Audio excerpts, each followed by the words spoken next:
এটা GPS tracking দেখাচ্ছিল আকিলপুর সড়ক। জীবিকার একমাত্র অবলম্বন হারিয়ে ভেঙে পড়েন এক অসহায় বৃদ্ধা নারী। দীর্ঘ অনিশ্চয়তা আর দুশ্চিন্তার সংসারে জীবিকার যোগান দেয়া তার জন্য ক্রমশই যখন কঠিন হয়ে পড়েছিল, ঠিক তখনই সব হতাশা কাটিয়ে ফিরে পান তার সেই সিএনজিটি।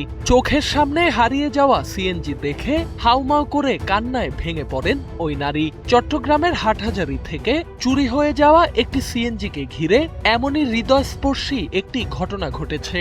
11 জুলাই সীতাকুণ্ড উপজেলার বাঁশবাড়িয়া ইউনিয়নে বিক্রির জন্য একটি সিএনজি নিয়ে আসা হলে স্থানীয়দের সন্দেহ হয়। পরে কাগজপত্র ও অন্যান্য তথ্য যাচাই করে তারা নিশ্চিত হন এটি হাটহাজারী থেকে চুরি হওয়া সেই গাড়ি।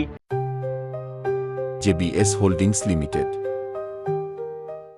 এরপর দ্রুত সংশ্লিষ্টদের খবর দিয়ে সিএনজিটি উদ্ধার করা হয়। খবর পেয়ে ঘটনাস্থলে ছুটে আসেন ওই বৃদ্ধা। হারিয়ে যাওয়া সিএনজিটি ফিরে পেয়ে আবেগ ধরে রাখতে পারেননি তিনি। প্রয়োজনীয় আইনগত প্রক্রিয়া শেষে প্রকৃত মালিকের কাছে হস্তান্তর করা হয় সিএনজিটি। যদিও এই ঘটনায় কাউকে আটক করা যায়নি, তবে স্থানীয়দের সচেতনতা ও মানবিক উদ্যোগে এক নারীর জীবিকার একমাত্র সম্বল আবারও তার কাছে ফিরে এসেছে।